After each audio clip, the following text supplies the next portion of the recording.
Hello folks, welcome to my channel review rowdy. I am your host and दोस्त कुशल नारसरिया। दोस्तों, आज मैं review करने वाला हूं अमेजॉन प्राइम की original web series Wakaalat from home का, starring Sumeet Vyas, Nidhi Singh, Kubbra Sait and Gopal Dutt in prominent roles.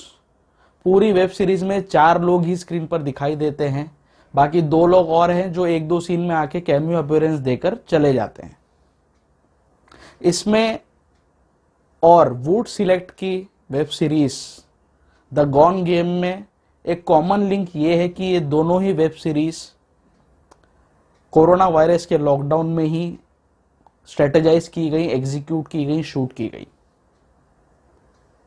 दोनों ही वेब सीरीज में ये समानता है कि पूरी की पूरी कहानी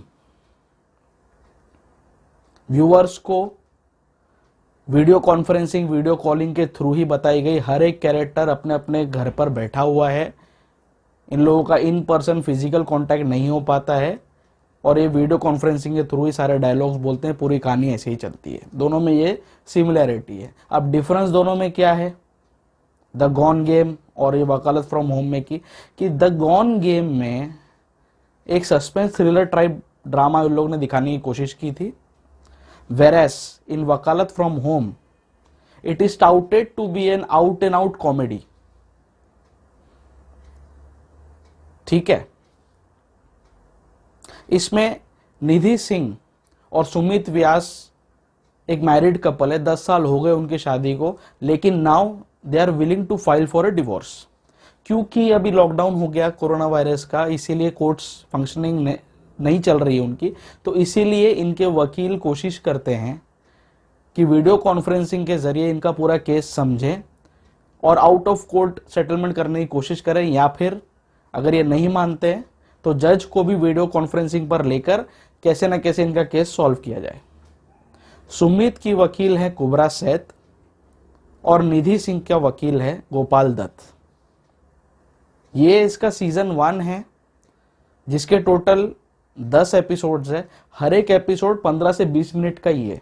सो टेक्निकली पूरी वेब सीरीज 2.5 घंटे की ही है, लेकिन अगर आपने स्टार्टिंग के 2 एपिसोड के बाद इस वेब सीरीज को कंटिन्यू रखा ना, तो आप अपने खुद के बाल नोचकर मेरे जैसा हेयर स्टाइल कॉपी कर लोगे। समझे? आप ये वेब सीरीज अगर मोदी जी को दिखा दोगे ना, तो मोदी जी खुद पीकॉक के सारे पंख नोच के देश के लिए काम करना चालू कर देंगे। ये वेब सीरीज उनको दिखाओ जो लॉकडाउन का बहाना बना के, जॉब जाने का बहाना बना के, धंधे बंद होने का बहाना बना के आपका पैसा नहीं लौटा रहा है। उसको दिखाओ। आई अश्योर यू, ये सीरीज खत्म होने के 15 मिनट, आधे घंटे के बाद वो आपके घर पे आके आपको पैसा देगा और आपको आपसे माफी मांगेगा कि चाहे तो तू मुझे माँ, बहन, बाप, भाई, ताऊ, ताया जिसकी गाली देना है दे, लेकिन ऐसा गोबर दोबारा देखने को मत बोलना। आप ये सीरीज उस आदमी को दिखाओ जो वैक्सीन नहीं बनने के बावजूद भी क्वारंटीन सेंटर में जाके कोरोना से ठीक होकर आ रहा है। वो बेचारा कोरोना से तो बच जाएगा, लेकिन ये वेब सीरीज से नहीं बच पाएगा। वो इतनी घटिया वेब सीरीज है। स्टार्टिंग के 2 एपिसोड इसलिए बोल रहा हूं क्योंकि मुझे अच्छी लगी थी। ये मुझे लगा कि कुछ कॉन्सेप्ट लेकर आए हैं इसके मेकर्स। स्टार्टिंग के 2 एपिसोड में नैरेटिव वाकई एंगेजिंग था। सुमित के और निधि के जो डायलॉग्स हैं 90% टाइम पूरी सीरीज में ये लोग ही बकबक करते हैं। और स्टार्टिंग के 2 एपिसोड तो यू नो ये बेरेबल है। लेकिन क्यों बेरेबल था? क्योंकि उसमें विट था, ह्यूमर था। ये लोगों ने 2 एपिसोड्स में भर भर के बोलते ना, रेमो डिसूजा के ऊपर जोक मारा है, रणवीर सिंह के ऊपर जोक मारा है, मोदी के ऊपर जोक मारा है, अमित शाह के ऊपर जोक मारा है। इट्स, मुझे ऐसा लगा यार 2 एपिसोड देख के it's more of a roast than a web series. लेकिन आगे जाकर ये लोग खुद के रोस्ट में खुद ही फंस गए। इस वेब सीरीज के मेकर्स चूतिया तो है ही, इस बात से मुझे कोई आपत्ति नहीं है, लेकिन मुझे ऑब्जेक्शन इस बात से कि इन लोगों ने ऑडियंस को भी चूतिया समझ रखा है। पूरी वेब सीरीज में 2 एपिसोड तक तो आप बेयर कर सकते हो, 2.5 घंटा भी ये लोग एंगेजमेंट फैक्टर नहीं रख पाए। 10-10, 12-12 मिनट की एपिसोड है। अगर आप 2.5 घंटे का भी कंटेंट अच्छा नहीं बना सकते हो ना, तो साला बॉयकॉट करना है तो इन लोगों को करो। रोहन सिप्पी, रमेश सिप्पी ने बनाया है, बना के कचरा बेच दिया अमेजोन प्राइम को। एंड अमेजोन प्राइम के डिस्ट्रीब्यूटर्स क्राइटेरिया रखते हैं कि हम आपकी मूवी, आपकी वेब सीरीज तभी खरीदेंगे जब वो किसी सिनेमा घर में रिलीज होगी, किसी मल्टीप्लेक्स में या तो रिलीज होगी, या फिर उसमें कोई स्टार होना चाहिए। सो अमेजोन प्राइम के डिस्ट्रीब्यूटर्स को मैं पूछना चाहता हूं कि स्टार के नाम पर आप कोई भी टट्टी, कोई भी गोबर लेने के लिए तैयार हो जाते हो, अपना पैसा डाल देते हो। आपने धंधा भास्कर की रास्पबेरी खरीद ली, उसके बाद ये सुमित व्यास, कुबरा सैद जैसे लोगों को स्टार समझ के आपने ये खरीद लिया, रोहन सीपी से ये खरीद लिया आपने। अच्छे अच्छे मेकर्स आपके पास जाते हैं, अवार्ड विनिंग फिल्म्स आपके पास लेकर आते हैं, लेकिन आप उनको नहीं खरीदते हो। क्यों? क्योंकि वो थिएटर में रिलीज नहीं हुई है, उसमें कोई स्टार नहीं है, लेकिन आप ये टट्टी खरीद लेते हो, है ना। बॉयकॉट करना साला इनका करो। क्या बना है, क्या मतलब 2 एपिसोड तक तो बेरेबल है, उसके बाद इनके पास खुद के पास कंटेंट नहीं था। इनके एक्टर्स निधि सिंह फंबल कर रही थी डायलॉग बोलते हुए। पूरे टाइम 4 लोग दिखते हैं आपको स्क्रीन पर, ना कोई लेयर है, ना कोई 5वां आदमी आता है। कितनी देर तक आप बैठ के देख सकते हो 4 लोग को constantly visible on your screen? पूरे टाइम ये सुमित और निधि झगड़ते रहते। एक बार 2 बार अच्छा लगता है, कुछ डायलॉग्स अच्छे लग जाते हैं, बट ये कब तक? च्युइंगम भी इतना नहीं खींचता है भाई। ऐसा लग रहा था जन्मों जन्मांतर तक ये वेब सीरीज चल रही थी। मेरा काम तो बहुत आसान हो गया, 3rd-4th एपिसोड तक देखा मैं, बाद में भगा भगा के देख रहा था। मैं देखा वो कहानी वहीं की वहीं है।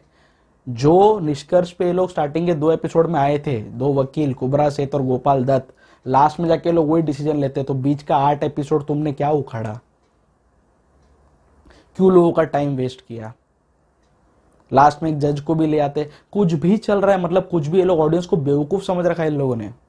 एक सीन ऐसा है जिसमें कुबरा सेठ बोलती है सुमित व्यास को, सुमित की वो वकील होती है, वो बोलती है यार मेरा पेमेंट अटक गया है, आपकी दादी को बोलना ना मुझे जरा पेमेंट कर दो। उन्होंने जो मुझे कैश पेमेंट किया था ना, वो कैश बाउंस हो गया है। कैश बाउंस हुआ, चेक बाउंस नहीं। कैश क्यों बाउंस हो गया?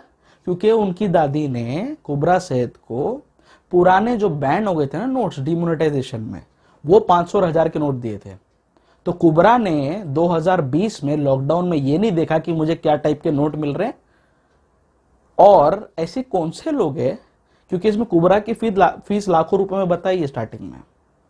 ऐसे कौन से लोग हैं जो 2016 में बैंड हुए नोट्स अभी भी 4 साल बाद सजा के रखे हुए हैं, लाखों रुपए वेस्ट, कचरा, रद्दी। सो ये है ना, ये चीप ह्यूमर पैदा करने की कोशिश की गई है ऐसे फुद्दू डायलॉग से, ऐसे फुद्दू प्लॉट, सब प्लॉट से। 4थे एपिसोड के बाद, तीसरा तो वीक एपिसोड लगा ही मुझे, 4थे एपिसोड के बाद इनको कुछ समझा ही नहीं आगे करे क्या। कुछ भी टाइम पास चल रहा है स्क्रीन पे, कुछ नहीं बचता। तो कुबरा सेठ और गोपाल दत्त के बीच में इन्फैचुएशन बता रहे, उनकी लाइनिंग लिंकेजेस बता रहे, कुछ भी चल रहा है। And the weakest actress among all was Kubbra Sait. मैं लिटरली प्रे कर रहा था कि गणेश गायतोंडे आए, कुबरा को वापस लिटाए और इसका गेम बजाए। Literally she was the pathetic actress among all. उसने मुझे इलीगल में इंप्रेस किया था अपनी परफॉर्मेंस से, बट यहां पर सबसे वीकेस्ट लिंक उसकी परफॉर्मेंस थी कुबरा सेठ की। वो जबरदस्ती कॉमेडी पैदा करने की कोशिश कर रही थी जो उसके ऊपर बिल्कुल सूट नहीं कर रहा था। वही जो नेचुरल कॉमेडियन है गोपाल दत्त, उसका तो टैलेंट यूज ही नहीं हुआ। टीवीएफ वगैरह में काफी जगह उनको देखा है और बहुत अच्छे एक्टर है वो, लेकिन he is been belittled with this role. Sumeet Vyas एक ऐसा आदमी हो गया है जिसको लगता है कि मैं जहां जाता हूं 10 लोग आके मेरे साथ सेल्फी खिंचा लेते हैं तो मैं आमिर खान और ऋतिक रोशन के लेवल का मैं एक्टर हो गया हूं। वो उस अकड़ में काम करता है और उसी एटीट्यूड के साथ same type of performances repeat करते जाता है। ये झंडू वही है, वो मिकेश टीवीएफ रूममेट्स वाला जो भी है। सो ये जो है ना, कुछ सीन्स में बहुत अच्छा लगा वो सुमित व्यास, लेकिन बाकी टाइम पे वो पूरा रिपीटेटिव था। ऐसी परफॉर्मेंस उसकी मैंने बहुत बार देखी है और ये यही करते हुए देखा है मैंने उसको भाई। सबसे अच्छी परफॉर्मेंस थी स्टार्टिंग के 2-3 एपिसोड्स तक ही निधि सिंह की। अच्छा लगा उसको देखकर, जो डायलॉग्स वगैरह थे, पर बाद में वो भी फंबल करना चालू कर दी। तो इसमें सबसे बड़ी गलती ये कि अगर आप पूरी मूवी, पूरी वेब सीरीज अगर आप वीडियो कॉन्फ्रेंसिंग के जरिए बता रहे हैं, आपके कैरेक्टर्स फिजिकली एक दूसरे के सामने नहीं है रिएक्शंस देने के लिए, तो आपको थिएटर आर्टिस्ट लेने चाहिए। Those people are experts in such things. कई सारे थिएटर आर्टिस्ट बेचारे दिन रात मेहनत करके बिना सामने कैरेक्टर हुए भी अपना पार्ट ऐसा प्ले करते हैं जैसे कि सामने वाकई उनके कोई खड़ा है। They are trained in that manner. ये वो लोग हैं जो जरा सा कुछ होता है, जरा सा इनका डायलॉग फंबल हो जाता है तो बुलाते हैं स्पॉट दादा, आके मेरा ये चेंज करो, वो चेंज करो, I want a new shot. इनको खुद को भरोसा नहीं रहता अपने बोलते ना परफॉर्मेंस पे। जाके लोग जाके टेलीविजन में मॉनिटर में वापस देखते हैं कि मैंने सही किया कि नहीं किया। सो ऐसे सेल्फ डाउट वाले लोगों को इसमें लिया गया है, जो 2 कौड़ी के एक्टर हैं, और इनको दे हैव एक्सपेक्टेड कि ये लोग एक क्लास परफॉर्मेंस देंगे जो नहीं हो पाया, which any layman can understand. So ये 2 एपिसोड तक ही देखना, आगे आपका रिस्क है। मैं आपको वार्न कर रहा हूं, इसके बारे में जो भी है खास इसको कोई रिव्यूज वैसे भी मिले नहीं है, और एक बस बना के बेच के सिप्पी साहब ने अपना पैसा निकाल लिया।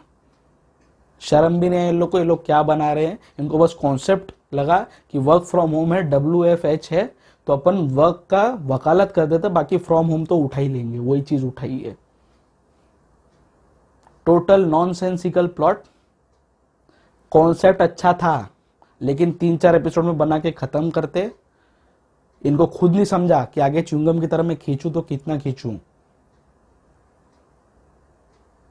एक अच्छे खासे कॉन्सेप्ट की रेड मार दी गई। स्टार्टिंग के 2 एपिसोड देखो, शांति से घर पे बैठो, अच्छे से अच्छा लाफ्टर आ जाएगा। उसके बाद मत देखियो भाई, फिर बोलना मत कि खराब हो गया मूड और दिमाग, गुस्सा आ रहा है, टीवी फोड़ने का मन कर रहा है, ये हो रहा है, वो हो रहा है। माय राउडी रेटिंग फॉर वकालत from home, which is an Amazon Prime web series, will be just 1 out of 5।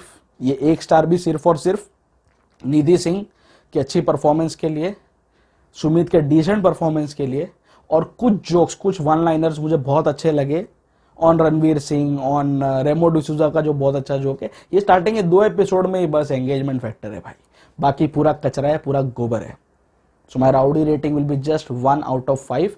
आप मेरे को मत बताना कि आपको वकालत फ्रॉम होम कैसी लगी, अपना टाइम वेस्ट मत करो, और अगर वेस्ट हो गया है तो भी अपना गुस्सा मेरे कमेंट सेक्शन में मत निकालना भाई, ठीक है। मेरा रिव्यू अच्छा लगा इस पे तो लाइक ठोको, लाइक ठोकने के साथ साथ उसके बाजू में जो बेल आइकन है उसको दबाओ।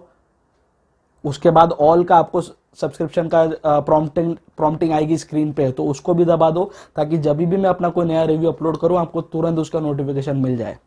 आप लोग मुझे सोशल मीडिया पर फॉलो कर सकते हो, ट्विटर, इंस्टाग्राम, फेसबुक, सब जगह पे रिव्यू राउडी के नाम से ही प्रोफाइल है। सारे पेजेस मेरे लाइक कर लो, ठीक है। The digital partner of this channel is Firewalk digital and the co branding partner is chai pakoda productions. Literally मुझे अभी भी हंसी आ रही है कि मैं क्या, किस माइंडसेट में मैं ये रिव्यू कर रहा हूं। The web series is that pathetic. So और भी वेब सीरीज है, होस्टेजेस 2 है, आश्रम है, मेरे को ये सारों का रिव्यू करना है, इसलिए मैं आता रहूंगा अपने चैनल पर रेगुलरली। मेरे साथ जुड़े रहिए, मेरे साथ कनेक्टेड रहिए। स्टे ट्यून्ड, स्टे फिल्मी एंड स्टे राउडी।